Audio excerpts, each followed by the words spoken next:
덮고 무슨 고생인가 뭐 이런 생각할 수 있지만 저는 굉장히 좋았어요.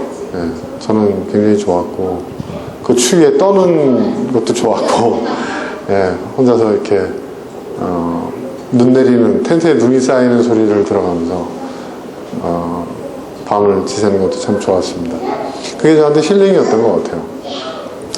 근데 어떤 사람 눈에 보면은 좀 뭐하는 짓이지? 좀 왜 저러지? 이럴 수 있을 거예요. 근데 또 보니까 그 텐트 쳐놓고 그 캠핑장에 여러 사람들이 와 있더라고요. 상당히 많은 사람들이 와 있었어요. 그래도 아무래도 겨울이니까 좀 멀찍이들 텐트 치고 조용히들 예, 있었지만 그래도 꽤 많은 팀들이 와가지고 가족 단위로 와서 이렇게 지내는 걸 봤습니다. 근데 이제 밤에 한 새벽 1시쯤 됐는데 어떤 아이가 막 우는 거예요. 밤에 어떻게 보냐면 근데 울음소리도 보통 애들이 우는 그런 울음소리를 내지는 게 아니라 하고 이렇게 우는 게 아니라 애가 아이고 하고 울더라고요. 할머니 손에 큰 것 같아요. 할머니들이 우는 소리를 내더라고요. 근데 가만 들어보니까 그게 뭐냐면 애가 집에 가자는 거예요. 춥다고. 근데 캠핑장 가면 요즘 겨울에 그런 애들이 있어요. 지난주에도 갔더니 어떤 아이가 막 울면서 밤새도록 울면서 집에 가자고 뭐 하는 거냐고. 근데 그 엄마 아빠들이 대단하죠. 그 엄마 아빠들이 그래도 데리고 있는 거예요. 애를 달래고 또 야단도 치고 그러면서 이제 하는 얘기를 듣는데 이게 밤에 조용하면 이 텐트라는 게 이게 천 하나잖아요. 그러니까 옆집에서 하는 소리 다 들려요. 한 30m 떨어져 있는데도 소리가 들리더라고요. 근데 그 아버지가 뭐라고 애한테 얘기하나 그랬더니 이런 것도 너 참지 못하면 응? 너 어른이 돼서 네가 할 수 있는 게 아무것도 없어. 그렇게 얘기를 하는 거예요. 그 아빠 목소리가 상당히 젊은 목소리인데 젊은 아빠가 그런 얘기를 하는 거예요, 아이한테. 네. 그러니까 날 높여줄까? 뭐 이러면서 이렇게 올라가면서 그런 얘기를 하는데 저는 그 나이 때 우리 아이들한테 그렇게 얘기 못했던 것 같아요. 아이들한테 그렇게 얘기를 하더라고요. 그러니까 그 아이는 그걸 납득이 안 되죠. 그래도 아이는 이게 뭐 하는 짓인가 하고 있겠죠. 아빠 추워 집에 가자 막. 근데 아버지는 그럼 아침에 딱 이렇게 되니까 텐트 밖에 딱 나오니까 눈이 왔잖아요. 그러니까 눈 왔다 그러면서 그 애들을 데리고 애들이 셋이더라고요. 텐트 큰 텐트를 쳤는데 서커스 텐트 같은 걸 쳤어요. 그러니까 이 텐트 그런 장비를 보니까 캠핑을 많이 다니시는 분인 것 같아요. 애들 데리고 나와서 그 추운데 눈밭에서 애들하고 막 눈싸움하고 막 노는 거예요. 그러니까 그런 걸 보면서 참 저 젊은 아버지가 정말 아이들한테 정말 좋은 것을 쌓아주고 있구나. 그 아이들 삶 속에서. 이 아이들이 그것이 지금은 힘들고 그렇지만 어릴 때 그런 경험들이 자라서 이 아이들한테 얼마나 도움이 될까. 그리고 그 아버지가 말한 대로 어른이 돼서 자기가 자기 인생을 헤쳐나가는 그런 삶을 살아야 되는 그 시기가 됐을 때 힘들고 어려울 때 그 아빠하고 추운 겨울날 눈 오는 날 영하 8도 막 이런 날 그 추운 텐트 안에서 자기가 집에 가자고 막 그랬을 때 아빠가 네가 이런 것도 참을 수 있어야 된다라고 얘기를 했던 그걸 기억할 거 아니에요. 제가 참 아이들한테 좋은 학교 보내고 뭐 학원 보내고 뭐 좋은 옷 사주고 용돈 많이 주고 그래서 그게 좋은 부모가 아니라 저런 부모야말로 정말 좋은 부모가 아닐까 그런 생각이 들었어요. 네. 그리고 이렇게 보면 그 재밌는 장면들을 많이 보게 돼요. 캠핑장에. 요령들이 없으니까 이제 텐트 치는 것도 막 이렇게 좀 헤매고 잘못 쳤다가 다시 또 치고 뭐 이런 경우가 있는데 어저께 또 어떤 장면을 봤냐면 해가 일찍 지잖아요. 해가 이제 캄캄한데 그러니까 빨리 마음이 급하니까 이제 텐트를 쳐야 되는데 보니까 이 신혼부부인 것 같은데, 저 앞에 저쪽에 이제 텐트를 치는데 남자가 잘 못 쳐요. 그러니까 그 부인이 한심한다든지 쳐다보고 있는 거예요. 응? 그래서 오빠는 군대에서 이런 거 안 해봤냐고, 왜 안 해봤냐고. 다 해봤지.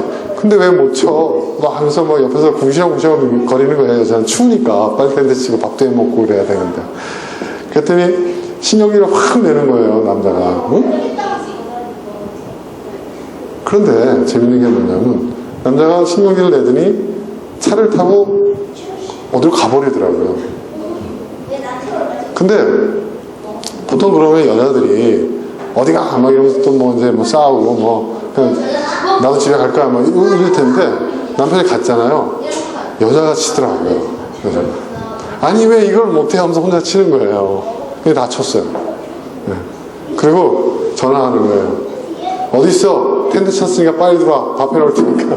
그러니까 한 30분쯤 있다가 남편이 쳐먹고 와요. 여자가 대단하더라고요. 그 젊은 부인이 그래요. 그거 보면서 제가 이제 어떤 생각이 들었냐면, 저 모습이, 그러니까 저도 그 나이 때 그러지 못했던 것 같아요. 저 모습이 부부의 모습이 아닌가. 어? 나는 이거 하는데 너는 뭐해? 이게 아니라, 너 못해? 그럼 내가 할게.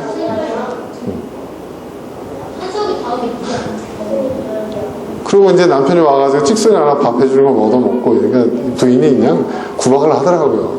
남자가 말이야, 응? 응? 그렇다고 삐져가지고, 응? 응? 가냐? 뭐 이러면서, 응?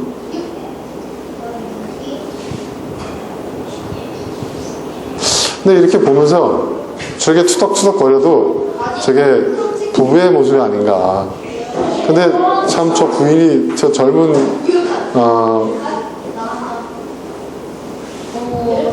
아줌마가 정말 대단하다.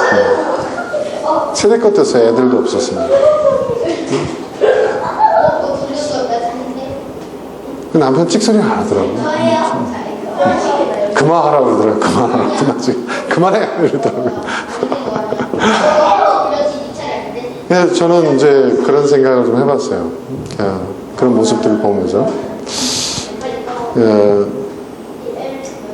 비단 이 캠핑장에서만 생기는 일이 아니라 그게 그 각 가정이 살아가는 방식이 아닌가.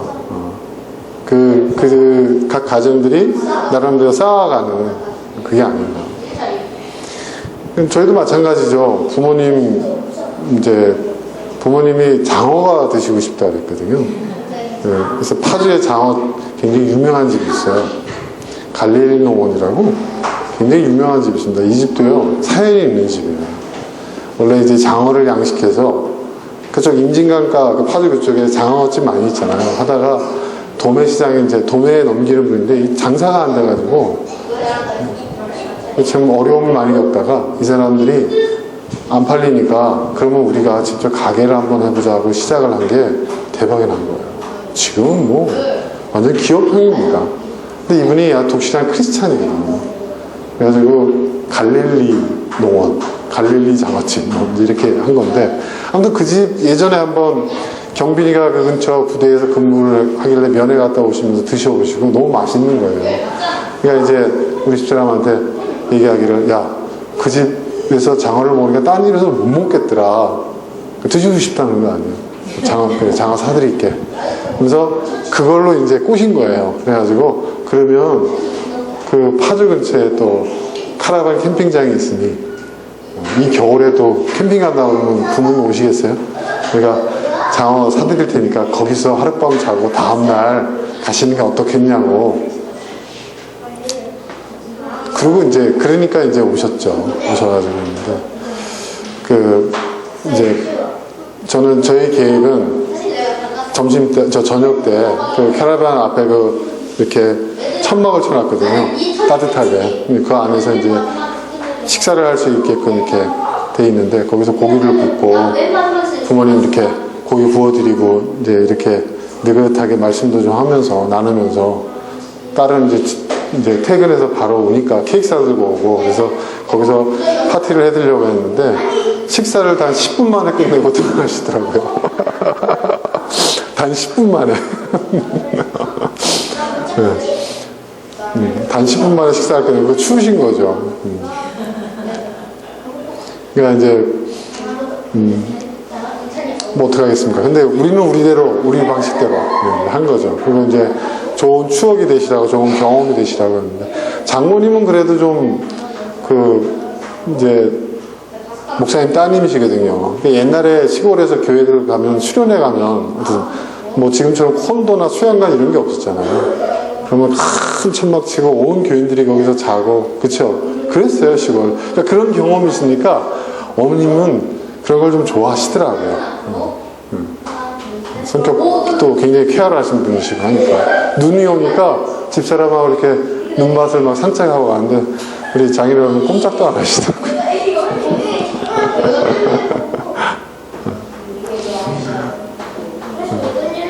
뭐 장인어른 흉보는 게 아니라.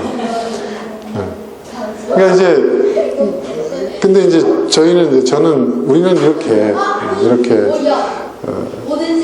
우리는 이런 걸, 이렇게 아들, 딸들이 이런 걸 재미있어 하고, 이렇게 즐기고 있고, 이게 우리의 삶의 방식이고, 이게 또 어떤 면에서 우리의 가치관이고, 뭐, 이제 이런 것들을 좀 느끼셨을 거예요. 아, 근데 이제 얼굴빛이 좀 안 좋으셨어요, 사실은. 제가 느꼈을 때. 근데, 이제 다음날 갈 때가 되니까 얼굴이 확 피시더라고요. 가는구나 하고. 그래서 이제 헤이리에 있는 근현대사 박물관, 여러분 한번 가보세요. 정말 재밌더라고요. 거기 개인이 하는 박물관인데, 가보신 분도 있을지 모르겠지만, 우리 부모님 세대들이 겪으셨던 그 생활상을 완전히 재현을 해놓은 거예요. 거기 가시니까 재밌어 하고, 즐거워하시더라고요. 네. 그리고 이제 막판에 이제 다 다녀보고 막판에 원하셨던 드시고 싶어했던 장어 드시게 하고 그러고 이제 보내드렸는데 제가 이제 어저께 그런 여러 가지 일들이 있었잖아요. 그 일들을 제가 겪으면서 경험하면서 제가 느낀 게 뭐냐면 그러니까 우리의 그 삶의 방식에 대한 생각을 좀 해봤어요.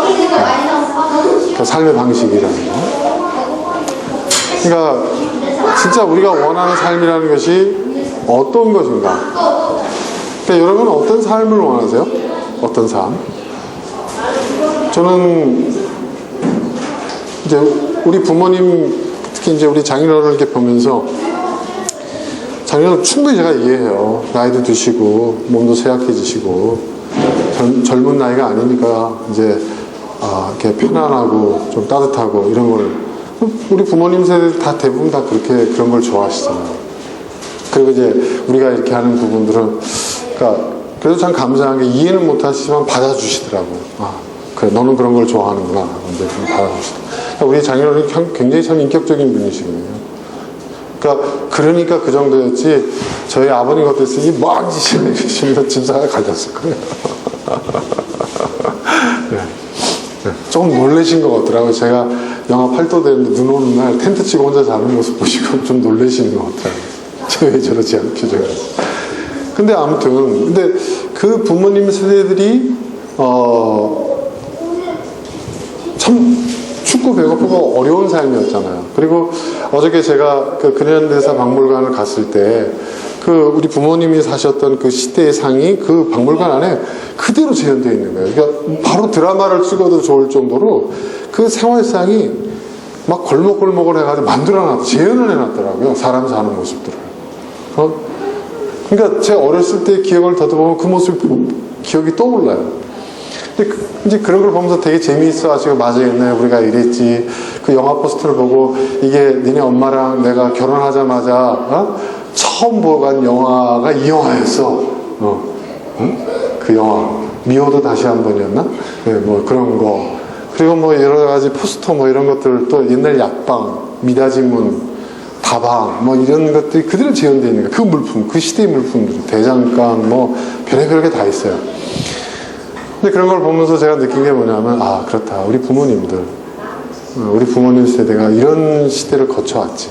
지금 우리 자녀들은 상상도 할 수 없는 그런 열악한 환경 속에서 또 가족 부양하고, 그러니까 춥고 배고픈 그것을 해결하기 위해서 얼마나 애써 오셨는가. 제가 거기 보니까 그 관장이 좀 나이가 있는 것 같은데, 이 박물관, 사설박물관 주인이 좀 나이가 있으신 것 같은데, 그분이 또 박정희 대통령 되게 좋아하는 것 같더라고요. 그래서 새마을관을 또 공간을 따로 해서 만들어 놨는데, 거기 가서 이렇게 보니까 참 그 시대가 어떤 시대였는지, 그리고 그 시대에 왜 새마을운동을 해야 했는지, 그때 그 통일벼며 뭐 이런 것들이 나와요. 그러면서 그런 과정 속에서 그 어른들 입장에서 보면은 당장에 먹고 사는 문제를 해결해야 했기 때문에 그 이상의 것을 생각하기가 참 어려웠던 거예요. 그러니까 지금 제가 볼 때 그런 어르신들이 그 서울역이나 시청역 광장에 가서 막 태극기 흔들고 막 이런 것도 이해가 돼요. 이해가 돼요.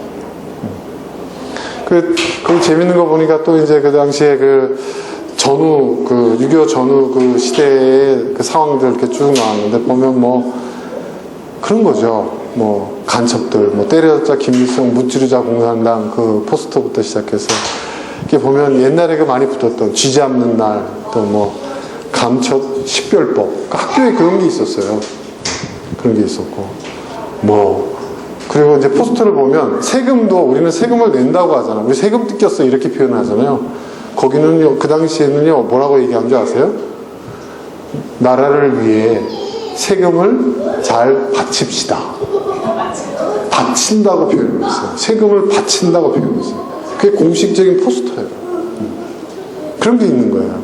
그러니까 그런 시대를 살아오셨던 분들이기 때문에 지금 이분들이 생각하고 있는 것들이 그 가치관, 그리고 그분들이 뭐 애국 보수 집회에 막 나가고 지금 어떤 시대 상황을 잘 수용하지 못하고 이해하지 못하는 게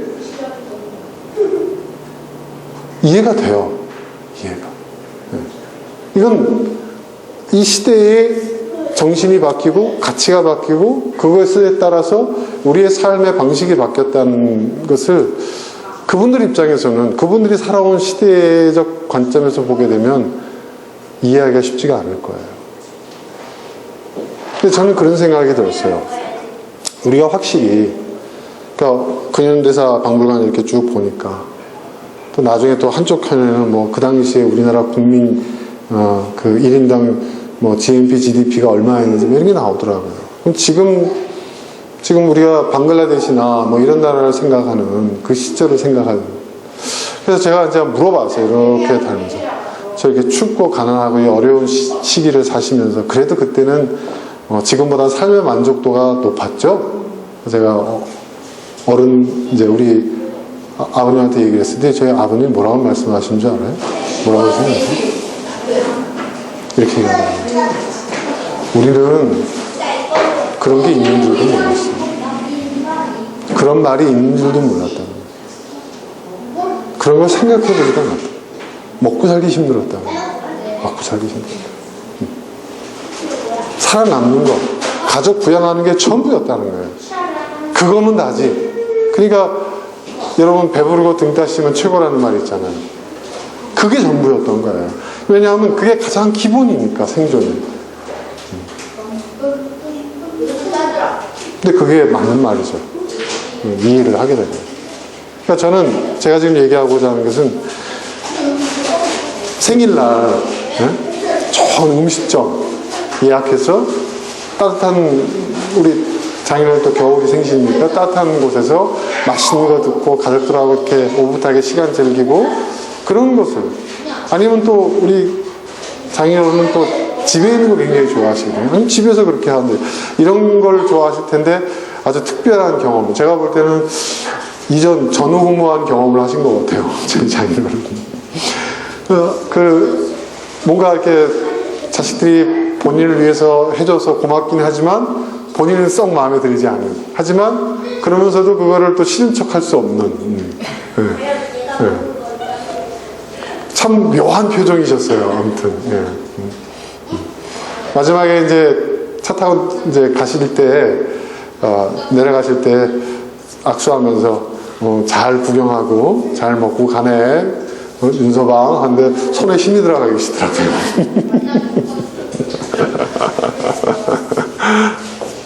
그래서 지금 제가 얘기하고자 하는 것은 그거예요. 그러니까 그때의 그 경험이 참 재미있는 게 뭐냐면, 그리고 근현대사 박물관 가가지고 그분이 사셨던 그 시대상을, 그러니까 그분이 어떤 시대를, 우리 부모님이 어떤 시대를 살았는지를 볼 수 있었고, 우리는 재미있어하고 신기하는데 부모님은 별로 떠오르고 싶은 기억은 아니었던 것 같아요. 그렇지. 그런 표정 있잖아요. 맞아. 이런 표정 있잖아요. 그러니까 다른 거예요. 다른 거예요. 그러니까 우리가 어느 것이 맞느냐라고 얘기할 수는 없어요. 그 시대에는 그게 맞는 거예요. 그렇죠? 그렇죠, 여러분? 그러니까 부모님 생신이면 따뜻한 아랫목에서 가족들 모여가지고 맛있는 거 먹고 거기서 담소를 나누고 오손도손, 그게 최고죠. 또 그 시대에는 그것만 해도 대단한 일이었던 거예요.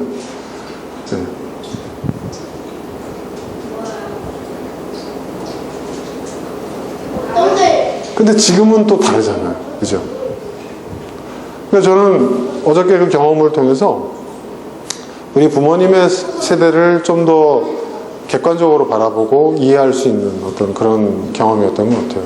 그리고 얼마나 다른지. 우리가 그분 밑에서 자랐잖아요. 우리 부모님 밑에서 자랐잖아요. 우리는 사실은 어린 시절에 그런 시대를 살았거든요. 그런데 이렇게 다른 거예요. 그러니까 누가 맞냐, 누가 틀리냐 이렇게 얘기할 수는 없어요. 하지만 분명한 것은 이제 변했다는 거죠. 시대의 가치가 변하고 시대의 정신이 변하고, 그래서 삶의 방식도 바뀐 거예요. 옛날에는 추운 게 싫었어. 옛날에는 어떻게 해요? 추운 건 피해야 돼. 잠자리는 편안해야 돼. 그런데 이제는 뭐예요? 그건 일상이 돼버렸어요, 이제. 그렇잖아요. 그러니 뭔가 좀 더 특별한 경험을 하고자 사서 고생을 하는 시대예요, 이 시대는. 어느 게 맞는 거냐? 맞는 건 없는 거죠. 시대가 달라진 거죠.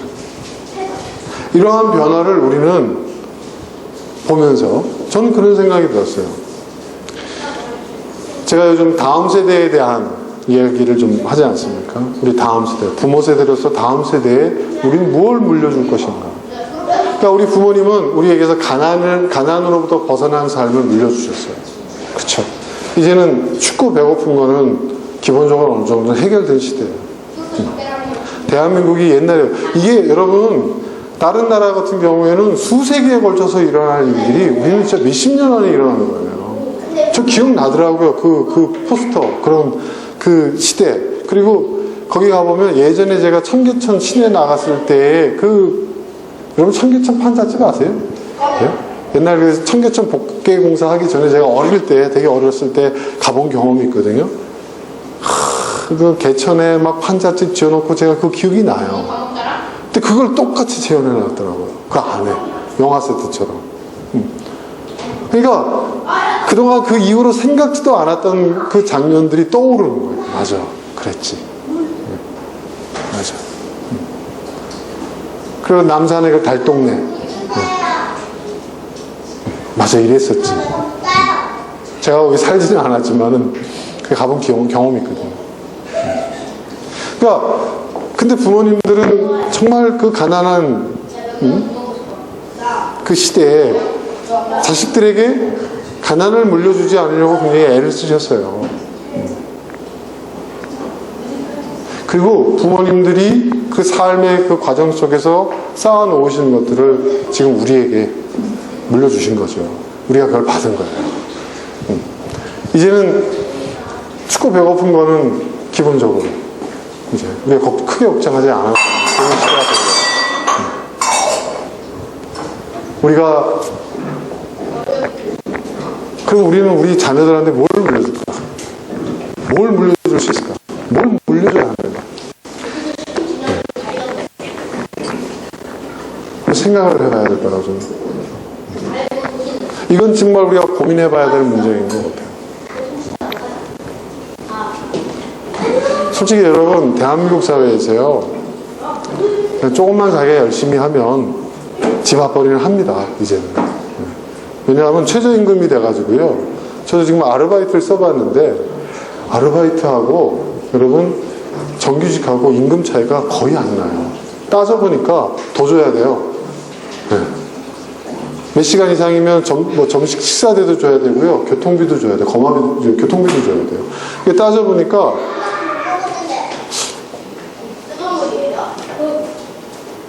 계약직도 여러분 최저임금이 이제 적용이 됐기 때문에 먹고 사는 문제는 뭐 그렇게 큰 문제가 안 되는 것 같아요. 이제는 뭐 그거 갖고 또 아우성인 사람들도 있지만 기본적으로 그렇게 된 것 같아요. 그러면 우리는 어느 정도 먹고 사는 문제를 해결한 세대로서 그럼 우리는 그 다음 뭘 생각해야 할까? 무엇을 생각해야 할까? 여러분 요즘 지속 가능성이라는 말 많이 듣죠? 그죠? 지속 가능이라는 이 말이 어떤 의미인지 여러분 아세요? 이 지속 가능이라는 말이 왜 나왔냐면 이거 원래 이제 서양에서 나온 말인데 그 서양이 굉장히 경제적으로 풍요로움을 느끼고 인류 역사상 가장 풍요로운 그러한 세대를 보냈잖아요. 그런데 좀 지나 보니까 이게 굉장히 지금 잘못된 거야. 왜? 이게 알고 봤더니 미래 세대의 것들을 끌어와가지고 쓰고 있는 거야. 그죠? 그리고 이게 잘못하면 우리 세대에 이걸 다 퍼먹고 다음 세대에 훨씬 더 못한 것을 물려줄 수도 있겠다라는 생각이 들었고 또 이 세대에 누렸던 이 모든 것이 결국은 환경 파괴라든지 뭔가 이렇게 자연 생태계를 해치고 또 인간의 삶에 큰 어떤 위기 상황들이 이제 벌어지는 거예요. 그래서 예전에는 우리가 평화 뭐 이런 얘기들을 했는데 이젠 그게 아니라 지속 가능성이라는 말을 쓰는 거예요. 지속 가능한 삶. 지금 이 상태를 그대로 지속하자는 그게 그 얘기가 아니라 그거를 이제 중요한 가치로 요즘 서양에서 얘기를 하고 있는데 처음에는 이것이 우리나라에는 잘못 들어왔어요. 지속 가능한 기술, 지속 가능한 무슨 소득, 이익, 경제 이런 쪽으로만 생각을 했는데 그게 아니라 이것은 하나의 삶의 방식이거든요. 그러니까 나 혼자 잘 먹고 잘 살고 편안하게 살자는 게 아니라 인류 전체를 생각하고 공동체 전체가 지속 가능한 인류 공동체가 지속하는 그 삶을 구현하자는 거예요. 요즘요 여러분 이런 말도 있습니다. 어떤 말이냐면 요즘 가정상담하고 이런 데들 있잖아요. 거기서 어떤 중요한 이슈가 있냐면 지속 가능한 가정. 이런 말 들어보신 적 있어요? 네. 지속 가능한 가정. 요즘 하도 가정이 해체가 많이 되고 가정에 문제가 많이 되고 그러니까 이제는 잘 먹고 잘 사는 가정, 행복하고 즐겁고 이런 가정이 아니라 가정을 지키는 거예요. 가정을 지속 가능하게 만드는 거예요. 이게 아주 중요한 이슈가 되고 있는 거예요. 이게 지금 우리나라에 들어왔어요, 여러분. 네. 옛날에는 행복한 가정 만들기 이런 것이 유행이었는데 요즘은 무슨 얘기를 하냐면 지속 가능한 가정. 근데 저는 그 말이 굉장히 와닿습니다. 이게 단순히 생태 환경적인 이야기가 아니에요. 지속 가능성이라는. 그러니까 우리의 그 삶의 방식도 마찬가지라는 거죠. 지금 가난은 벗어났어요. 소득 격차의 문제도 있고 여러 가지 그런 사회적 문제들이 있지만 이거는 제가 볼 땐 그래요. 여러분 부자와 가난한 사람의 문제는요 정도의 문제지, 그죠? 그 가난한 사람이 먹고 살기 힘들 정도로 가난함. 물론 지구상에는 여전히 그런 문제도 있죠. 그거는 사회 구조적인 문제예요. 여러분 사회주의 국가, 공산주의 국가가 되면 그게 없어질까요? 없어지지 않아요. 솔직히 말해서 저는 공산주의 사회주의 실패했다고 봅니다. 왜 실패한 줄 아세요? 여러분 중국이라는 나라가 사회주의가 실패했다는 걸 입증하는 나라예요. 그렇죠? 그렇잖아요? 사회주의 가치가 틀렸다는 얘기가 아니에요. 저는 쿠바, 진정한 의미에서의 사회주의 국가는 쿠바라고 생각해요. 그런 국가는 저는 인정해야 된다고 생각해요. 여러분 전 세계에서요 문맹률이 제일 높은 나라가 어느 나라인지 아세요? 문맹률? 미국이에요. 문맹률이 제일 낮은 나라가 어딘지 아세요? 네? 몇 나라가 있는데 그 중에 쿠바가 들어가 있어요. 소득 격차가 없는 나라, 대표적인 나라가 쿠바예요. 대통령, 기업 총수하고 일반 노동자가 사는 삶이 똑같아요. 네. 똑같은 의료 혜택. 그러니까 여러분 쿠바 같은 나라는요, 나 부자로 살 거야 라는 사람 절대 이민 가면 안 됩니다. 거기는 그냥 평범하게 먹고 사는 문제 없이 소박한 삶을 살래 하면 쿠바로 가세요. 그런 분들에게 쿠바는 지상낙원입니다. 진짜 그렇습니다. 왜 그런지 아세요? 의사가요 5가정당 1명씩 전문 의사가 붙어요. 의료 혜택이 공짜예요. 학비가 전혀 안 들어요. 얘가 공부 잘하잖아요. 얘가 공부를 잘하면 박사학위까지 국가가 다 돈을 줘줘요. 그런 나라 있습니까? 지상에?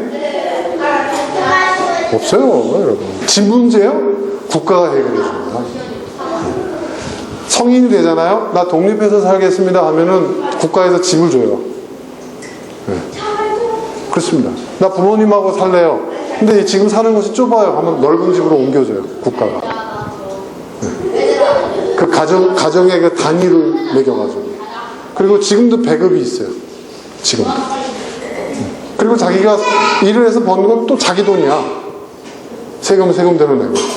그러니까 그런 의미에서 쿠바는요, 여러분, 나 그냥 서민적으로 소박하게 살겠어 라고 하는 사람들은 가서 살기에는 정말 좋은 지상 나라입니다. 그 나라는 굶어 죽는 사람이 없습니다. 그렇습니다. 근데요, 사람들이 그러면 쿠바 많이 갈 것 같죠?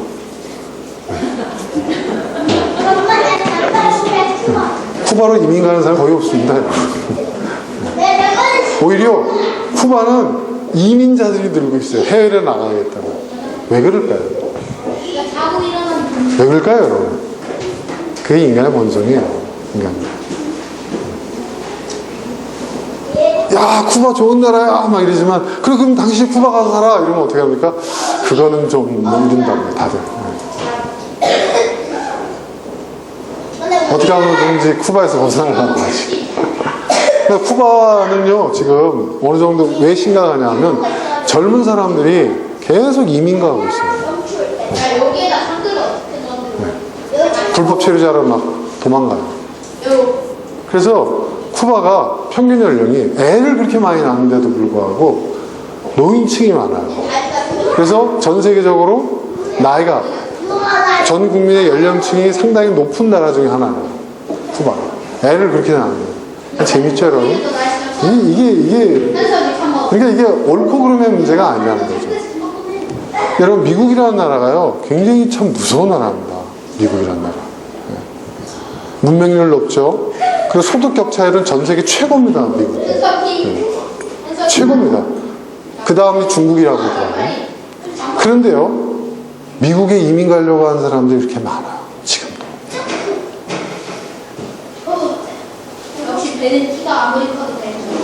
미국이 좋은 나라라고 얘기하는데 그 순위를 매겨보니까 10위 밖에 있더라고요.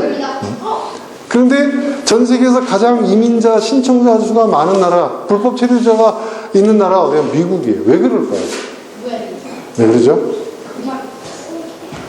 여러분 이걸 잘 봐야 돼요. 이 현상을. 그러니까 인간에게는 기본적인 누구에게 피할 수 없는 욕망이라는 게 있는 거예요. 그러니까 이 부자와 가난의 문제는 여러분 사회적 제도로서 해결할 수 있는 것은 한계가 있는 거예요. 부자와 가난의 그 문제는 결국 뭐냐? 인간의 욕망의 문제라는 거예요. 인간의 욕망의 문제라는 거예요. 인간의 그걸 얘기해 주는 거예요. 그 사회적 현상. 그러니까 어느 것이 옳은 것이냐? 옳은 건 없어요. 선택의 문제인 것 같아요. 우리가 무엇을 선택할 것인가?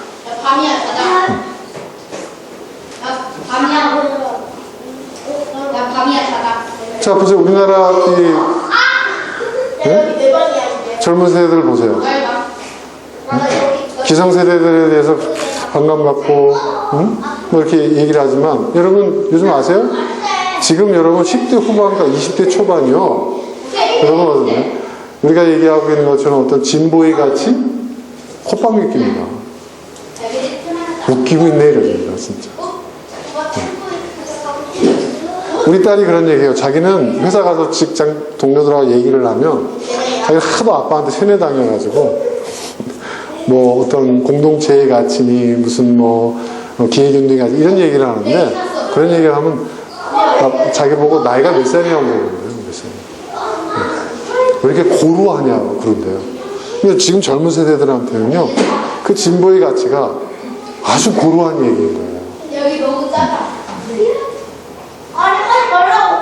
자, 그걸 틀렸다고 우리가 얘기할 수 있을까요? 여러분, 왜 이념적인 그 기준이 세대마다 이렇게 극렬하게 이렇게 서로 반목하는 걸까요? 우리 이전 세대들은 반공 세대였어요. 그죠? 민주주의, 자본주의가 최고야. 네. 근데 그분들이 얘기하고 민주주의나 자본주의는 우리가 볼 때는 정확한 의미에서 민주주의도 아니고 자본주의도 아니에요.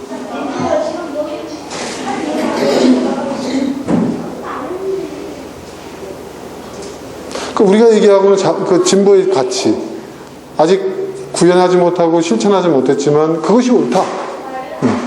그것이 공동체를 위한 것이고 미래를 위한 것이다. 다음 세대를 위한 것이다. 이렇게 얘기하고 있는데 그 다음 세대는 그걸 넘겨받아야 하는 다음 세대는 고루하다는 거예요. 오히려 그 젊은 세대들이 우리를 건너뛰어서 우리 이전 세대들하고 훨씬 더 많은 대화가 가치관의 공유가 이루어지고 있습니다. 이 현상을 여러분 뭐 어떻게 봐야 될까요? 어떻게 봐야 될 것 같습니까? 얘들이 교육을 잘못 받아서 역시 역사 교육을 안 받았기 때문에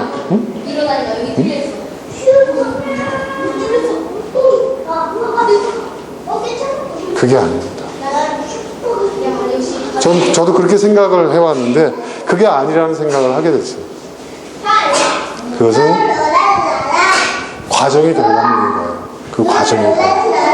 자, 우리는 뭐냐? 우리 세대는 이전 세대들이 가난의 문제를 해결하기 위해서, 그죠?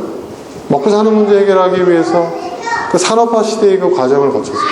근데 그 산업화 시대의 그 과정 속에서 우리가 먹고 사는 문제는 해결되었지만은 독재가 있었고, 그렇죠? 인권 탄압이 있었고, 그렇죠? 그러니까 좋은 것에 대해서는 우리가 감사함을 별로 당연한 것처럼 얘기를 하는데 해결되지 않은 우리 시대의 과제로 넘겨진 것에 대해서는 우리는 그것을 더 우선해서 생각할 수밖에 없었던 거예요. 그러니까 근데 그러니까 제가 지금도 기억나는 게 80년대에 그 전두환 그 독재, 그 군부 독재 그 시대에 있었던 일들. 제가 중고등학교 시절 때 겪었던 이야기. 전 중고등학교 때도 데모했거든요. 교복 입고 나가서 데모했거든요. 서울서. 그런 과정. 학생운동. 네.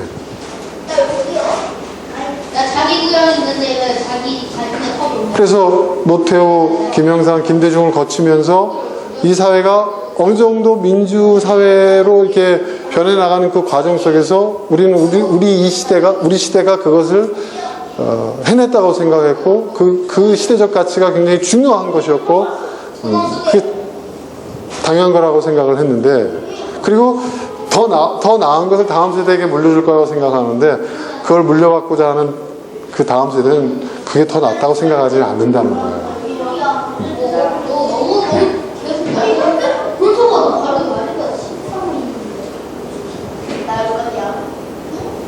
그러니까 우리 부모님 세대들에 대해서 그들의 어떤 가치관이나 그들의 어떤 시대 정신에 대해서 비판하는 것처럼 우리 젊은 세대들도 그렇다는 거죠.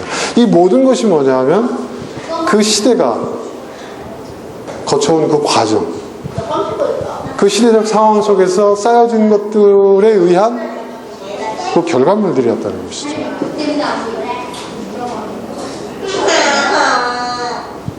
저는 이 부분을 보면서 참 요즘 여러 가지 고민을 하게 돼요.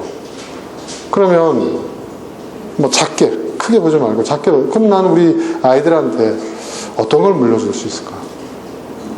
또 이 아이들이 그러니까 나중에 그렇게 되지 않으려면 법 없잖아요. 어저께 저희 장어른 제가 생일 파티를 그렇게 해드렸는데 나중에 제가 그 나이 됐을 때 우리 아이들이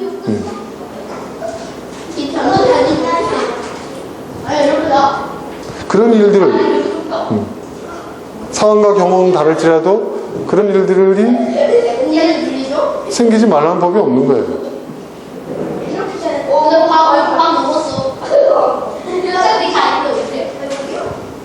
참 거기에 고민이 있는 거죠. 근데 어저께 제가 그런 생각을 내내 했어요. 오늘 아침에 좀 일찍 일어났어요. 어저께 좀 피곤해서 일찍 일어났는데 일찍 일어나서 제가 이렇게 제 방에 앉아가지고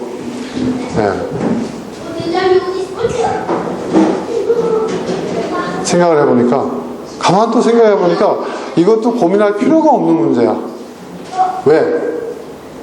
어차피 다음 세대는 다음 세대가 주인공이니까. 그렇죠? 내가 지금 갖고 있는 고민은 나의 고민일 뿐이지 내가 다음 세대의 고민을 내가 끌어안을 뭐 그럴 위치도 아니고. 그렇죠? 또 다음 세대들 입장에서 보면 전혀 그렇게 보니까 제가 어떤 생각이 들었냐면 내가 장인어른보다도 못하다 그런 생각이 들었는데 장인어른은 뭐냐면 받아들이셨거든요. 이해하지는 않지만 그거를 그냥 받아들여 주셨어요. 그래 그건 네가 그걸 좋아하는구나. 난 이해 못하지만 근데 나는 그것도 못하고 있는 거야 지금. 그렇죠? 마치 내가 선생님 입장에서 니들 가르쳐 니들은 배워야 돼 하는 어떤 그런 굉장히 제가 교만하다는 생각이 들었어요. 내가 굉장히 오버했구나. 내가 아무리 다음 세대를 위해서 니네들 세대에는 이게 문제고 이걸 해야 되고 너희들은 그런 어떤 그 진보적 어떤 그런 가치를 굉장히 가볍게 여기고 막 이런 생각들을 막 했는데 그게 굉장히 교만했다는 거예요. 그래서 제가 이것도 내려놔야 되겠구나. 야 우리 장인어른이 대단하신 분이구나 그런 생각을 제가 했어요. 그럼 나의 과제는 뭐냐? 나의 과제는 너손 넘었어 발. 내가 지금 살고 있는 삶에 다음 세대를 염려하지 말고 다음 세대 어차피 그 평가는 다음 세대들이 할 거예요. 자기들 기준으로 평가할 거예요. 내가 의도한 대로 하지 않을 거예요. 나는 우리 아이들한테 우리 아버지는 참 멋있었어. 그런 아버지로 기억되고 싶은데 애들이 생각할 때는 우리 아버지는 참 유난했어 이럴지도 몰라요. 그렇죠? 그걸 알아주든 몰라주든 개치 말아요. 그리고 지금 우리 아이들한테 얘기하고 있는 것들 있잖아요. 그것도 내가 지금 내가 살고 내가 경험한 나의 시대 나의 세계관을 가지고 이 아이들한테 내가 지금 이럴 거다 저럴 거다 이렇게 얘기를 하는데 이것도 굉장히 잘못된 거구나.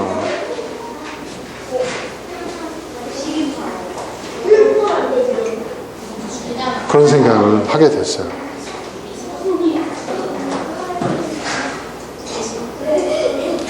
그러니까 저는 선한 사람은 선을 쌓고 그 선한 것을 낸다라고 말씀했을 때 그것이 선한 것이냐 악한 것이냐 그 판단은 나에게 있는 게 아니다라는 깨달음을 얻었다는 거죠.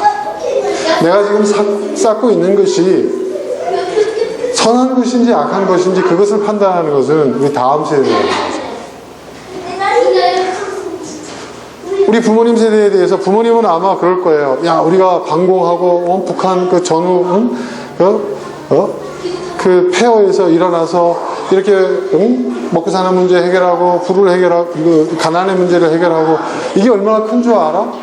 절차적 민주주의? 인권? 그런 거는 배고픔 앞에서 가난 앞에서는 아무런 의미가 없는 거야. 우리 동의 안 되잖아요. 그러면 태극기 흔드시는 거 아니에요 지금? 동의 안 되잖아요. 그 시대적 가치는 우리가 동의가 안 되잖아요. 우리에게 물려주신 것에는 고마움은 있지만 동의가 안 되잖아요. 그 다음 세대도 동의가 안 됐지 뭐. 이 사람은 저거를 찍고 있어요. 안녕? 그러니까 우리가 쌓은 것이 나는 이게 옳고 이게 맞고 이게 정답이라고 생각을 해서 난 이걸 열심히 쌓고 있는데 작가가 볼 거야. 그거를 평가할 다음 세대들한테 이게 정답이라고 이게 선한 거라고 이게 옳은 거라고 강요해서는 안 된다는 겁니다.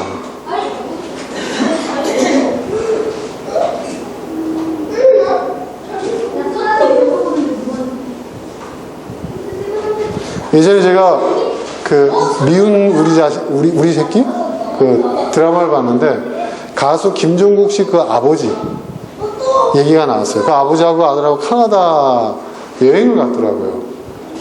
근데 방송가에도 유명하잖아요. 김종국 아버지가 엄청난 자린고비라는 거. 그래서 그 집안에는요, 여러분 휴지를 아시죠? 휴지 한 칸만 간대요. 쓴대요. 네. 그리고 큰 걸 보면 2칸. 그걸 어떻게 해결하는지 모르겠어요. 네. 그렇게 쓴대요. 근데 아니가 다를까 여행 가서도요, 식당 가서 냅킨 나오는 거는 그 아버지가 가만두질 않는 거예요. 다 접어가지고 다 챙겨요.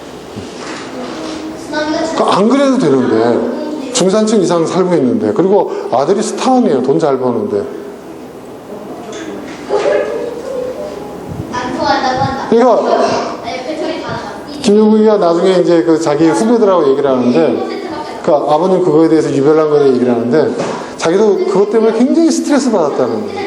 어떻게 한 칸, 2칸을 가지고. 내려가고 있어. 근데 자기도 그 아버지 영향을 받아가지고 휴지만 있으면 신경이 쓰인대요. 근데 하여튼 그것 때문에 스트레스를 많이 받았는데 이제 커서는 이제 이렇게 얘기를 하더라고요. 저는 그 얘기 듣고 좀 제가 깨달은 게 있었어요. 커서는 그런 아버지를 이제 그냥 인정하기로 했다는 거예요. 아버지가 그렇게 아끼는 걸 통해서 그거를 재미있어하고 그걸 좋아하시고 그게 그분의 행복인데 그걸 틀렸다고 왜 그렇게 궁상 떠냐고 왜 그렇게 사냐고 얘기할 게 아니라는 거예요. 그런데 난 그렇게 살고 싶진 않아 그러더라고요. 그런데 그 아버지는 그게 그렇게 살아야 된다, 아끼며 살아야 된다, 야 가난이 얼마나 무서운 건 줄 아냐 뭐 이렇게 얘기하지만 김종국은 그걸 나한테 강요하지 말아야 돼. 나는 나대로 살겠다는 거예요. 저는 그거 보면서 저게 정답이다 이런 생각이 들었거든요. 그래서 저는 우리 아이들한테 인간으로서의 기본적인 어떤 도리 그리고 제가 살아가면서 소중하고 옳은 것들 그런 가치를 저는 이야기하겠지만 그것도 강요해서는 안 되겠구나. 그것도 강요해서는 안 되겠구나. 오늘 아침에 집사람하고 아들하고 문자를 주고받더라고요. 문자를. 네. 문자를 주고받는데 이번에 오늘 교회 간대요. 교회에.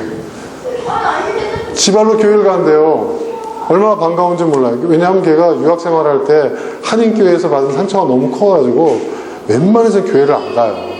차라리 현지인들 교회를 가는데 그 동네가 그렇게 교회가 많지 않은데 자기 발로 교회를 가겠대요. 그래서 제가 이거 웬일이야? 저는 속으로 반색이 돼가지고 그랬더니 우리 집사람이 그렇게 얘기하는 거예요. 바베큐 파티를 하는데 교회에서.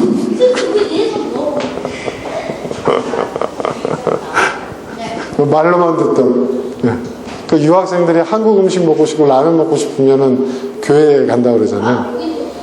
우리 아들이 고기 좋아하는데 한인교회는 아니지만 현지인 교회에서 학생들 상대로 바베큐 파티 해준다고 하니까 간다는 거예요. 근데 그 장면이 눈에 훤해요. 제가 잠깐 얘기했지만 갔는데 아마 또 그 바베큐 파티 하면서 그 교회 목사님은 또 고기 먹으러 온 대학생들 상대로 예?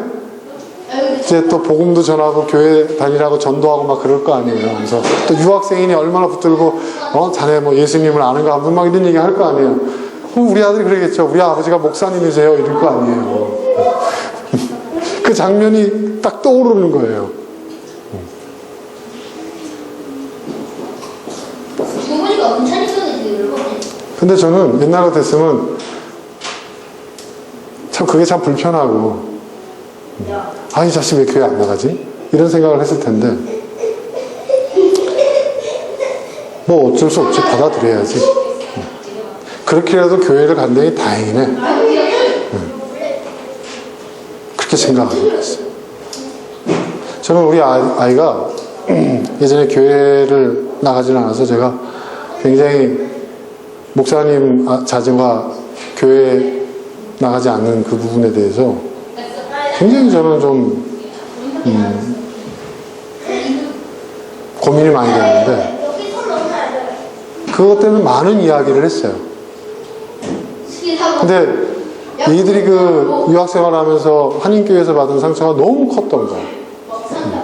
그리고 특히 선교사들. 제가 비즈니스 에즈 미션 한다고 해서 선교지에서 커피 들여온다고 하니까 그 선교사들이 거의 뭐 이런 얘기하기 좀 그렇지만 나중에 애들을 놓고 선교사들이 싸웠어요. 내가 케어해 줄 거야. 내가 서로 케어해 줄 거야. 제가 우리 아이들 케어해 주는 선교사님들 중에 한 분을 저희 회사 직원으로 고용을 하고 선교지에서 커피 수입하는 일을 시켰거든요. 근데 한국에 있는 직원 월급을 줬어요. 인도네시아 화폐 가치가 우리나라의 7분의 1이에요. 그분이 차를 바꾸고 가정부를 두고 막 소문이 난 거죠. 그러니까 거기 있는 선교사들이 다 달라붙은 거예요, 우리 아이들한테. 그때 받은 우리 아이들에게 상처. 제가 준 상처죠, 결국. 너무 미안한 거죠. 그래서 저는 그 상처가 아물기를 바라는 거예요. 그리고 그 아이들이 목사나 선교사를 바라보는 게 아니라 하나님을 바라보고 돌아올 수 있기를 저는 기도하고 있는 거죠. 그래서 제가 지들도 가끔 나가고 싶을 땐 나가요. 그것도 좀 받아들이기로 한 거예요. 오늘 아들이 바베큐 파티 고기 먹으러 그 미국인들 교회에 간다고 해서 저는 감사하기로 했습니다.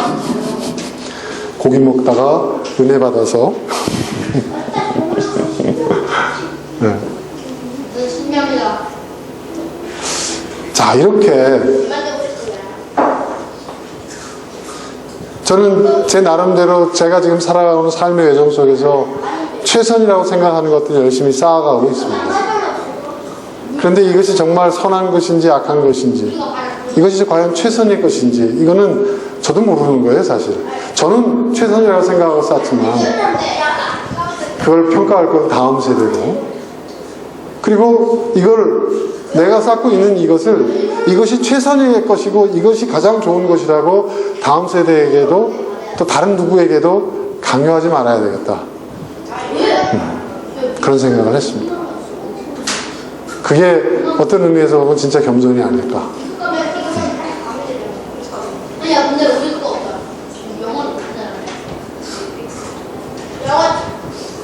집사람에게도 이제 안 따라와도 됩니다.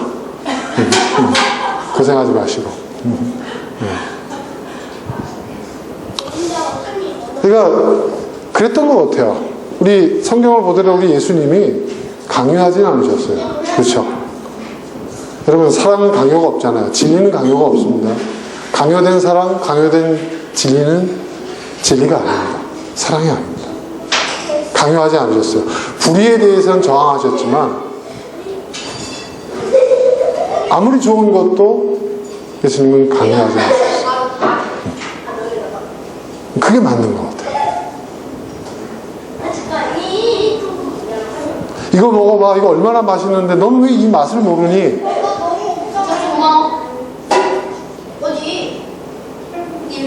근데요, 때가 되면 다 찾아 먹게 되더라고요. 저는 예전에 청국장이 그렇게 싫었어요, 여러분. 청국장.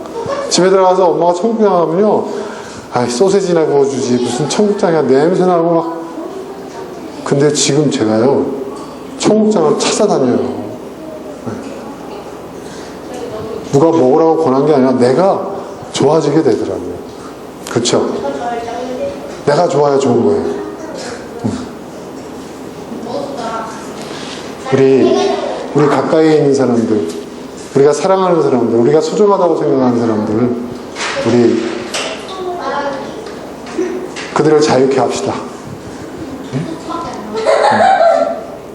우리 강요하지 맙시다. 저는 어저께 우리 장인어른이 그거를 받아들여주고 수용하는 것이 정말 훌륭한 어른의 모습이었다라는 생각을 하게 됐습니다. 그래서 장인어른은 또 마음속 깊이 다시 한번 존경하게 됐어요. 그렇습니다. 제가 집사람한테 점수 따려고 하는 얘기가 아니라 진심으로 하는 얘기입니다. 진심. 요즘 여러분 그 유튜브 방송 있잖아요. 뭐 거기 보면 뭐 진짜 쓰레기 같은 방송도 있고 뭐 이렇게 있지만 제가 요즘 가장 재밌게 보는 방송이 뭐냐면 그 이제 부시크래프트라고 하는 장르가 있어요. 이건 스포츠도 아니고 레저도 아니고 아주 독특한 어떤 삶의 방식인데 자연 그대로의 삶을 우리가 일상생활 속에서 살 수 없으니까 잠깐 시간 내서 자연 속에 들어가서 우리 조상들이 살았던 그 삶의 방식을 재현해보는 그런 분야인데 거기 보면 다양한 형태의 그런 게 있어요. 근데 제가 최근에 아주 재밌게 본 게 하나 있어요. 그게 뭐냐면 그 카나다의 아주 유명한 이 부시크래프터인데 이 사람이 부시크래프트 마스터라고 불리는 사람이에요. 되게 유명한 사람이에요. 그리고 몇 년 동안 방송을 한 사람인데 많은 사람들이 시청을 해요. 수백만 명의 사람들. 근데 이 사람은 어디 독특한 장르가 뭐냐면 그러니까 서양 사람이잖아요. 그러니까 서양인들의 조상은 농경 생활을 하기 위해서 수렵 생활을 했잖아요. 그러니까 수렵형 부시크래프트라는 사람이에요. 그러니까 카나다는 사냥이 가능하니까 이 사람은 모든 식량을 집에서 가져가요. 네. 장비는 다 가져가는데 전통적인 활이나 덫이나 뭐 그런 걸 가지고 이제 사냥을 해서 그거로 끼니를 해결하는 사람이에요. 토끼를 잡기도 하고 사슴을 잡기도 하고 막 그래요. 그런데 이 사람이 원칙이 있어요. 뭐냐면 그날 잡은 거는 반드시 먹는다는 거예요. 뭘 잡았든지. 그래서 심지어는 이 사람이 들쥐를 먹은 적도 있고 스컹크를 먹은 적도 있어요. 스컹크. 근데 제가 처음 한 사실인데 스컹크 고기가 그렇게 맛있다니까. 그러니까 그게 원칙인 거예요. 그 원칙을 3년 넘게 지켜온 거죠. 그러니까 사람들이 매주 그 사람이 주말에 그걸 하고 화면을 올리거든요. 그럼 저도 기대를 하고 봐요. 이 사람이 오늘 뭘 잡았지? 근데 어떤 일이 벌어졌느냐? 이런 일이 벌어졌어요. 숲속에서 이 사람이 그 시골 마을에서 그리 멀지 않은 숲속에서 이제 캠핑을 하면서 덫을 놨는데 이게 잘못해가지고요 그 강아지가 잡힌 거예요. 아마 주인을 잃은 강아지가 숲속을 헤매다가 이 사람 덫에 갇힌 거죠. 그런데 이 사람이 굉장히 당혹스러워하는 거예요. 서양 사람들은 개를 가족처럼 여기잖아요. 그죠? 그리고 이 사람을 따라 3년 내내 따라다니는 그 사냥개가 있거든요. 그 사냥개도 알잖아요. 그 원칙을. 매주 이렇게 그 사냥을 해서 잡아먹으니까. 근데 개가 잡혔잖아요. 그 사냥개가 주인을 이렇게 쳐다보더라고요. 근데 그 얼굴, 그 눈빛이, 그 개 눈빛이, 사냥개 눈빛이, 당신 이거 정말 먹을 거야? 하는 그런 표정인 거예요. 자기 동족이기도 하고 그래서인지 모르겠지만. 근데 이 사람이 엄청 고민을 하는 거예요. 왜냐하면 이거를 시작을 했을 때 원칙이 뭐냐면 무조건 내가 잡은 거는 그날 먹는다 였거든요. 그거를 끼니를 해결한다 였거든요. 그런데 이 사람이요 고민을 하다가 그 유튜브 방송에다가 대고 자기 그 방송을 시청하는 유튜버들한테 사과를 하더라고요. 자기가 지금까지 3년 동안 이 원칙을 한 번도 깨트려 본 적이 없고 자기가 도저히 먹을 수 없다고 생각한 것들도 심지어 쥐까지, 들쥐까지도 자기가 잡아먹었는데 걔는 도저히 못 먹겠다. 한국도 거의 없는 거예요. 한국하고 중국에서는 개고기를 먹는다고 하는데 그건 식용개고기고 그들의 식문화를 존중하지만 난 서양 사람이고 어릴 때부터 내가 사냥개를 데리고 다니면서 개를 가족으로 생각을 했기 때문에 개를 도저히 먹을 수가 없다. 그러나 내가 원칙을 깼으니, 이게 이 대목이 중요한 거예요. 내가 원칙을 깼으니 그 원칙을 깬 것을 나에게 벌을 주겠다는 거예요. 뭔지 아세요? 굶는 거예요. 하루 종일 굶더라고요. 새끼를 굶더라고요. 그리고 굶고 가만히 앉아있는 게 아니에요. 네. 자기가 할 걸 다 해요. 남도 하고. 네? 그러니까 그걸 보면서 제가 그 사람을 참, 야, 정말 멋있는 사람이구나. 야, 저렇게 살아야 되지 않을까? 원칙이라는 것은 자기 자신에 대해서 엄격한 것이 원칙이고, 그렇죠? 다른 사람, 약자에 대해서는 관대해야 되지 않나? 전 그걸 보면서, 야, 왜 많은 사람들이 이 사람 방송을 이렇게 전 세계적으로 보고 있는지, 나도 왜 이 사람 방송을 보게 되는지를 그걸 깨닫게 됐어요. 근데 그게 그 사람의 삶의 방식인 거예요. 그 사람은 선한 걸 쌓아가고 있는 거예요. 단순히 숲속에서 사냥한 것을 잡아먹는, 요리해서 잡아먹는 그 재미가 아니라 그 사람은 그 사람의 원칙과 그 사람의 철학과 그 사람의 가치를 삶의 방식으로 구현하고 있는 거죠. 그러니까 자신의 취미생활, 일상생활과 자신의 가치관이 일치하고 있는 삶을 사는 거예요. 그런 사람이 정말 멋있는 사람이 아닌가. 그리고 자기의 가치관을 누구에게도 강요하지 않고 자기 자신에게 대해서는 엄격하게 적용하고 있는 그런 모습. 저는 그런 사람이 정말 멋있는 사람이라고 생각하고, 그런 삶의 방식을 살아야 될 사람은 바로 우리 그리스도인들 자신이 아닌가라는 생각이 듭니다. 자, 오늘 여기까지 하겠습니다. 여러분의 삶에 조금이라도 오늘 함께 나눈 이 이야기들이 도움이 될 수 있었으면 좋겠습니다. 이제 우리 함께 오늘 나눈 여러 가지 이야기들을 생각하면서 기도하겠습니다. 함께 기도하겠습니다.